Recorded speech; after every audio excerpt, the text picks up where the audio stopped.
알고리즘을 소개하도록 하겠습니다. 일단 머신러닝이 일단 뭔지를 알아야 되니까 머신러닝은 데이터를 통해서 모델을 만들고 사용하는 것이에요.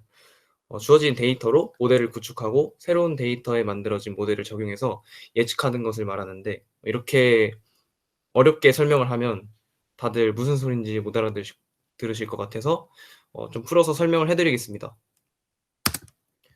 여기 스마트폰 A랑 B가 있어요.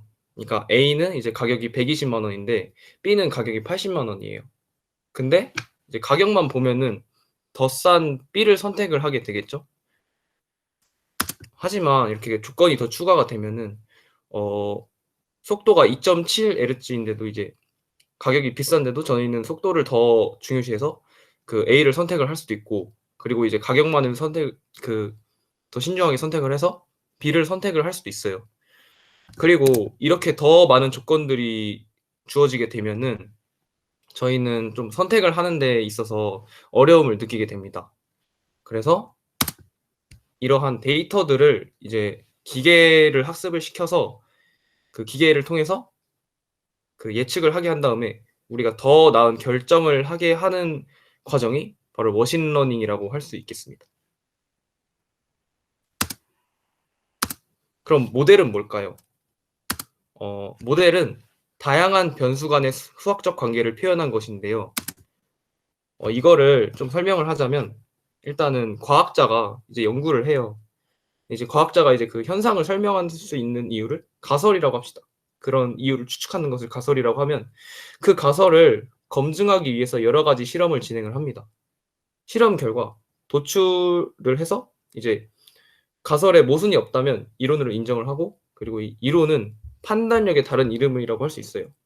그리고 이 이론 덕분에 과학자는 낙하하는 물체가 10초 후에 어디에 있을지 예측이 가능합니다.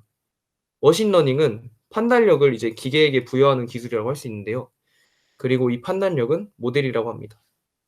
그리고 학습이 잘 되어야 좋은 모델을 만들 수 있고, 모델이 좋아야 더 좋은 추측을 할 수 있습니다. 그리고 이 머신러닝에는 지도학습과 비지도학습이 있는데요.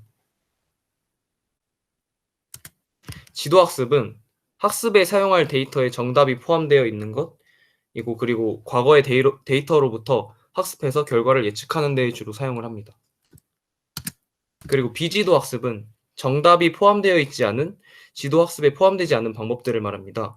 대체로 기계에게 데이터에 대한 통찰력을 부여하는 것을 말합니다.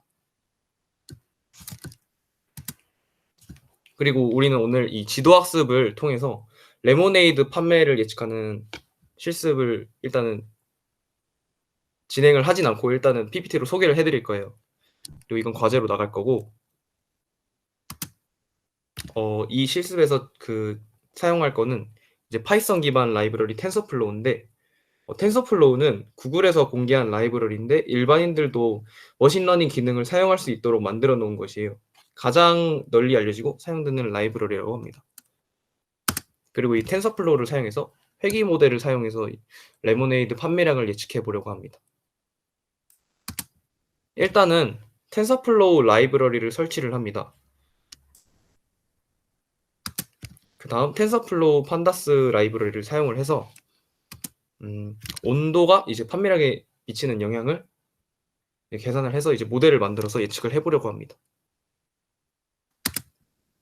일단은 레모네이드 데이터를 준비를 합니다. 레모네이드는 이제 판다스로 그 CSV를 파일을 불러와서 데이터 준비를 하고, 그리고 이제 그 데이터를 확인을 합니다. 온도랑 판매량이 같이 있는 걸 보실 수 있죠. 그래서 이제 그 영향을 주는 요소를 독립변수라고 하잖아요. 이제 그 독립변수를 온도로 설정을 하고, 영향을 받는 요소인 종속변수를 판매량으로 설정을 합니다.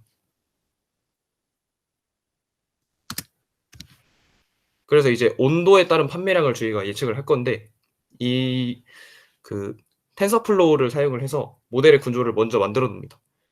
여기 보시면 그 쉐이프에 이제 1이라고 써 있는데, 이제 독립변수의 그 컬럼이 1이라서 이렇게 1이라고 써 놓은 거고, 여기도 이제 종속변수의 컬럼이 1이기 때문에 이렇게 1을 써놔서 이제 x와 y를 넣어서 모델을 만드는 것입니다.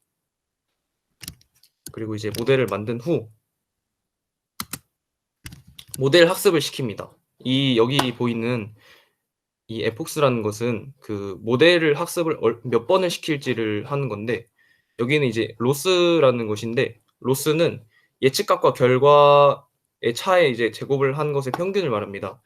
계속 이제 이 모델을 학습을 시켰을 때 그 손실이 계속 줄어드는데, 이 손실이 그 줄수록 이제 모델의 성능이 좋다고 할 수 있습니다. 이제 10번을 해서 학습을 시켰는데 이제 모델에 온도 15를 넣었는데 마이너스 21이라는 판매량 값이 나옵니다. 이것은 이제 모델의 학습이 제대로 되지 않았다는 것을 알 수 있죠. 그래서 이제 학습 횟수를 다시 설정을 해서 10,000번을 설정을 합니다. 그래서 10,000번을 다시 학습을 하게 해서 학습을 다시 시켰습니다. 이렇게 모델에 온도 15를 넣었을 때 30.098957이라는 판매량 값이 나왔습니다.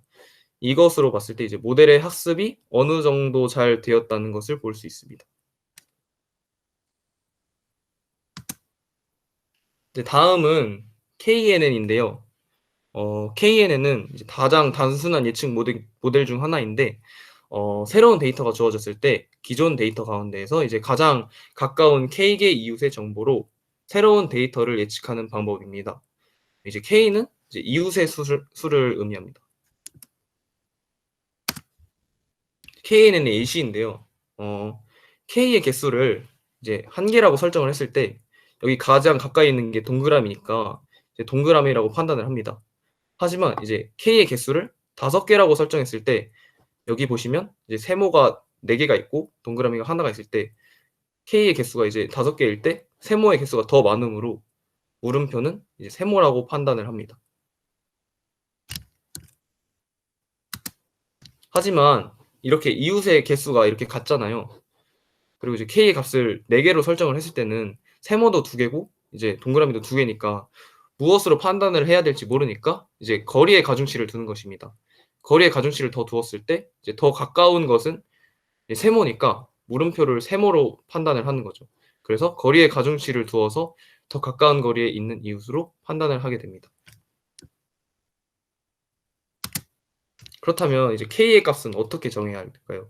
이 왼쪽은 적절한 K 값을 설정한 그림이고, 이제 너무 작은 K 값을 설정한 거 이제 오른쪽 그림인데, 다음을 보시면 K 값을 너무 많이 설정을 했을 때는 모델로서 제대로 된 분류를 할 수 없게 됩니다.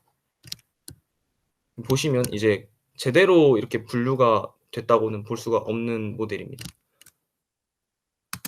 그래서 K 값이 너무 작은 경우에는 과적합의 우려가 있습니다.